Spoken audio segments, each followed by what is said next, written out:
One question is haunting the world right now. Why is every superpower suddenly obsessed with Greenland? Let's see. In 2019, the world laughed when the US president offered to buy Greenland. It sounds like a joke from 1800s, but fast forward to today, the laughter has stopped.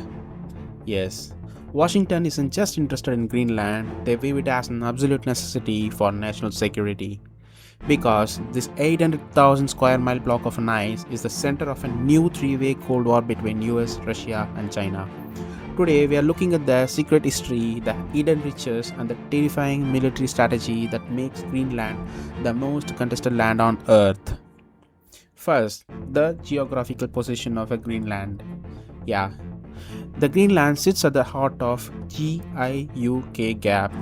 That's the maritime corridor between Greenland, Iceland, and the United Kingdom. This is the only way Russian submarines can get from the Arctic into the Atlantic. If the US controls Greenland, they have an effective way of a kill switch for the Russian Navy. But the crown jewel is Pacific Space Base, formerly Thule.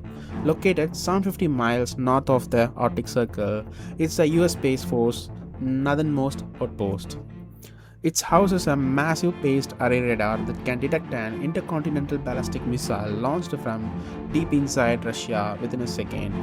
But without Greenland, that would be ineffective.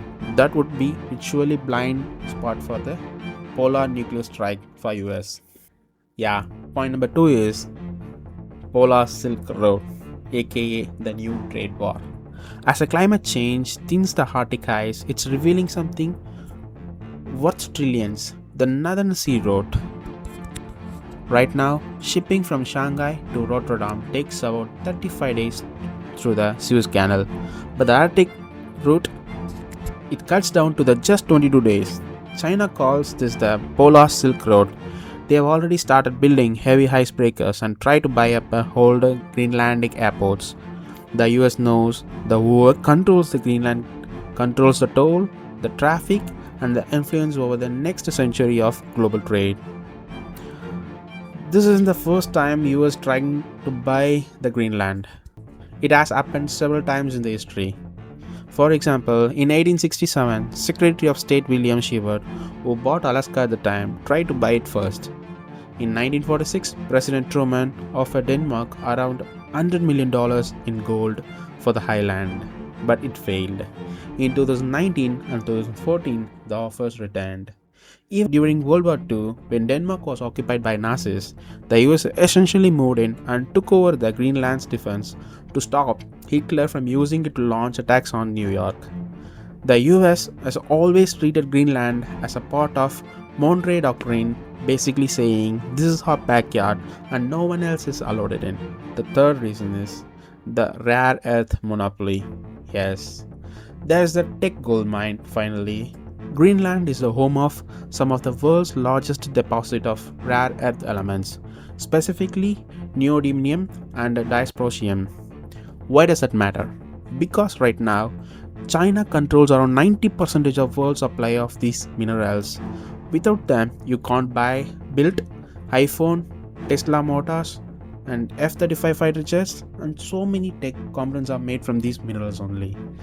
Greenland is the only place on Earth that could realistically break China's monopoly on future of technology. For the US, owning or at least controlling a Greenland mine is a matter of economic survival. Yeah, so is Greenland just a giant ice cube or is it most valuable real estate of the 21st century?